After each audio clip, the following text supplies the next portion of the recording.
I'm Dr. Benjamin Bisger, and this is a lesson on pain versus suffering.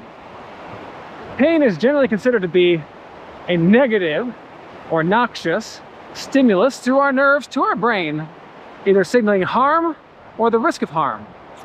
Now, as infants, even the simple pressure of a molecule of air in our colons can cause us to scream, and thankfully our pain tolerance increases from there. By adults, most of us have a reasonable tolerance to pain, knowing that things that would really cause us harm versus things that are only going to be temporarily uncomfortable. However, that range of interpretation is quite great. And we probably all know some people that seem to complain about every problem they've ever had and everything hurts all the time, whereas other people seem to endure quite very much and they don't seem to have any problem at all. They smile through it, they keep going, and they appear to be rather pleasant people. I'll tell you that if I had the choice, I'd rather be the latter group. The fact is though, the same stimuli reach both of their brains. Let's examine that. Right now on this mountain trail, I would normally be walking barefoot, okay? Walking over stones and pebbles. It does not make me cry, but it would make my children cry. Well, the first few times until they're used to it. It doesn't hurt me at all anymore. What's the difference? Well, I'm accustomed to it, and I've learned that it's not going to actually hurt me. I don't actually suffer any wounds from it. And as long as my feet don't bleed or I don't burn them on hot sand, I'm fine. So I'm not suffering. In fact, I could be quite happy about it. Whereas, again, my children, not used to it at all, don't know whether these signals from the bottoms of their feet are important to be heeded or if they can be safely ignored. That wind is going to be pretty special on this hairdo of mine. It's all right. I don't mind. I haven't brushed it in 18 years anyway, so I think we're good. So, if I can walk on these stones without crying, and my children very quickly can learn the same, well, let's examine that for the human condition overall. The whole idea that we all suffer some amount of pain, and we don't necessarily have to suffer from it. Suffering is an interpretation. The ancient Greeks, the Stoics particularly, would teach you that your interpretation, your reaction to that stimulus is what really matters. For example, let's say your child has a fever of 105 degrees. You might then respond by taking action such as giving medicine or driving to the hospital. But it doesn't mean you have to freak out. It doesn't mean your child is going to die. You don't know that yet.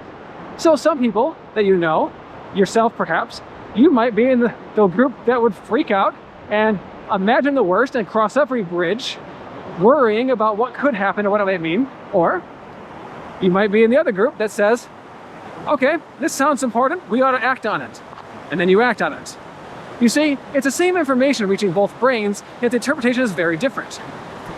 It's like a girl I knew in college, my neighbor in the dorms, who on Monday of finals week awoke at 9:46 a.m., stepped out in the hall.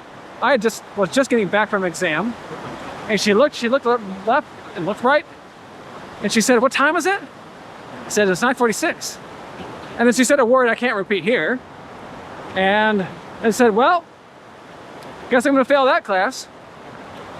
Clearly having slept through her exam, she went back into her dorm, grabbed her phone and her keys, and proceeded to breakfast. Totally fine. Her boat wasn't even rocked. And I just stared at her as she left and thought, why is she not sprinting to her professor right now? There's a chance. What if she can still save it? Because that's how I think. Every thought of failing a class, missing an examination, rushing through my head of what can I possibly do, every anxious reaction, not for her. She just coasted right through it. Now, after that semester, I never saw the woman again. Who knows what happened? To this day, maybe she's a happier, calmer person than I am. But I know I got better grades than she did. The point is, though, that some people can react in a large and dramatic way. Some people can react in a calm and cool way. We can do that with pain. Remember that pain is just information. It's just a neurologic signal. It is not the truth. It is not reality and it's not a conclusion. Similarly, think about this. Many people misunderstand X-rays and MRIs as giving diagnoses in terms of answering their questions.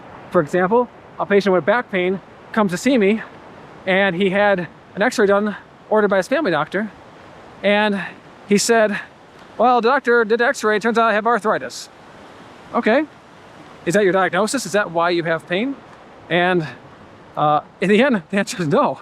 It shows arthritis, and arthritis is important, and it is part of his situation, but it isn't what's wrong with him. It isn't why he's having, it's not the full story. It's just information. It's just data.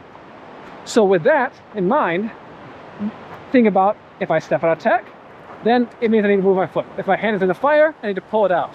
Yes, this is my body saying, act on it, respond, do this now. There's real harm. But there's very much that goes into our interpretation of it. How we were raised, how our parents reacted to the pain signals in our cries, how our teachers did, how our doctors did. These social factors substantially influence our perception of the pain, our interpretation of it, and therefore whether we suffer from it or not. Even someone in chronic pain, severe pain, with traumas and surgeries, even that person may not need to suffer. Well, yes, you may say, well, don't they have pain every day? Well, surely, of course they do. But it doesn't mean they suffer. The difference is whether that pain, that negative stimulus, is causing you to have an adverse reaction in your life, in your sense of well-being, in your sense of accomplishment. Is it causing you to be depressed? Is it causing you to be anxious or make mistakes? What is it doing to you negatively? At the very least, physical pain may limit us in our physical expenditures, our measurable sense of strength, endurance, speed, things like that, our range of motion. Yes, pain may limit those things, but we might be completely fine with it. You see, I have a woman right now, I'm caring for her shoulder, and I got her shoulder so much better than she thought she could experience without surgery. Excellent. What a lovely story. Is her range of motion back to 100%? No, and it never will be. But she's very happy. There's no suffering, even though her range of motion is limited. How is that possible? Well, because when she looks at that, she decides that, all things considered, she's happy with the result. Suffering tends to occur when the negative stimulus is one that we do not accept. Now, this is important because there are two forms of acceptance that I wish to explore here. The first form of acceptance is an acceptance of, let's say, a well-measured and richly explored compromise that one chooses to accept because it leads to the greater good and overall happiness that they desire. For example, I had injured my knee running a marathon back 16 years ago. I could continue running marathons and probably experience more pain or required a lot of therapeutic exercise to avoid that pain, or I just look at it all and say, I'm all right. I can retire from marathons. I'm good. I don't need it. I don't suffer from it. The whole idea, I'm not losing anything. Marathons aren't important to me. So there. But you can imagine someone who loves running, that running is a key part of their identity. And having to give it up would be a serious blow to who they are. That person would suffer if I had to tell them they can't run anymore. You see, that's the difference. So that form of acceptance is one in which I look at my situation and say, I can live with this. And therefore the pain is not such a negative to me. It's just simply an anatomical fact. There's a story from ancient Rome, circa 180 AD, if I'm recalling correctly. This is a slave whose master was quite angry with him and began twisting his leg. Apparently this was his form of punishment for whatever the slave had done. And as the master twisted the slave's leg, and the slave was a practicing Stoic, remember Stoics tell you that It's not what happens, it's how you interpret what happens that matters.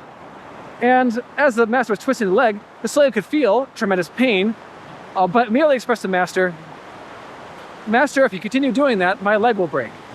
And the master, taking this for a cheeky response to a insubordinate slave, took it a few cranks further, and indeed a loud crack filled the room. And the master said, "What do you think of that?" And the slave said, "Indeed, master, I was correct." And by the historical account, that was how it played out. And the slave lived many years beyond that, a cripple, walking with crutches or hobbling through the streets of Rome. And yet, otherwise, a pleasant man that continued to teach and to learn and to be rather productive. I would say that's not suffering. I would say that man had something very bad happen to him. I handled it very well.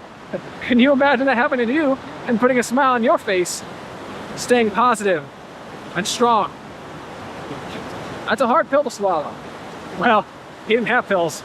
Might have made that pain a little easier. So if the first form of acceptance is one in which we look at our situation and we make a choice, a wise choice to say, I can live without this, or I accept the hand that's been dealt to me and I'm going to live around it. There's another form of acceptance that is indeed quite negative.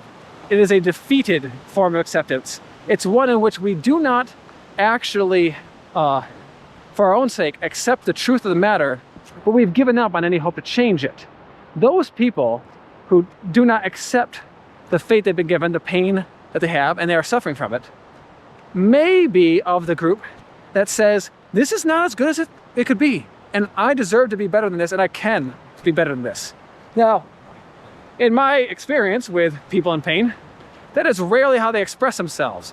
Rarely does someone suffering severe pain come to me and say, "Doctor, I believe I can still get better, and you're the guy to help me."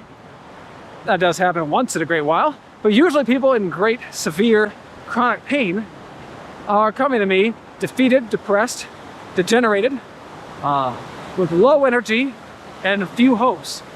But they are unhappy people in what I'm going to call a positive way, meaning that they are still saying to themselves, they still feel, they still believe, this is not as good as it gets. It can be better than this.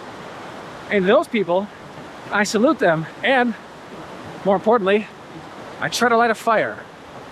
If I can light a fire under them and restore them to life, restore their hope, their energy, then they really can turn the page and begin a new chapter. That happens every day. If you're one of those people living with chronic severe pain, ask yourself this: can I accept the losses and simply be happy with the life that I have, the hand I've been dealt? If so, that is the simplest path. It's very difficult to beat contentment. What's better than contentment? Have you ever seen someone happier than a person who is just truly content no matter what happens, whether they're early or they're late, whether something works out in their favor or not? It just rolls off their shoulders. How can you beat that? Well, I was not given the gift of contentment. Ask anyone who knows me.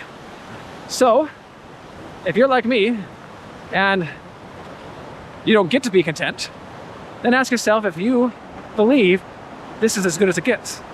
Because if it's not as good as it gets, if you believe it gets better than this, if you believe that you can still improve more than where you are right now, if you believe that there are better days yet to come, you just don't know how to find them, or where they come from, or who's going to help you get there. If that's what you believe, then your suffering is with good reason, because you can turn that suffering into action. You can turn that suffering into asking more questions of your doctors, asking questions of your therapists, questioning the x-ray, the MRI. Is this really where my pain is coming from? Do you really understand? Have you really found my diagnosis? I'm going to tell you from 13 years of experience, as of the time of this adventure, that many times, most times, patients come to me with fundamentally the wrong diagnosis of their pain. That they don't actually know or their doctors don't actually know where it's really coming from and how to fix it. I believe that we can. I believe that there are better days coming for those in pain, because suffering does not have to happen as a result of pain. Pain may be inevitable. Running into something that's going to hurt us in our lives, indeed, must be inevitable. But must we suffer from it? I say no.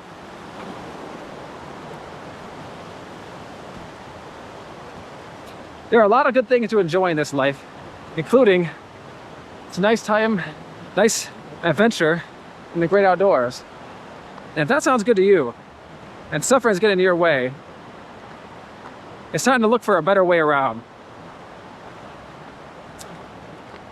I'm Dr. Benjamin Visger, and right now,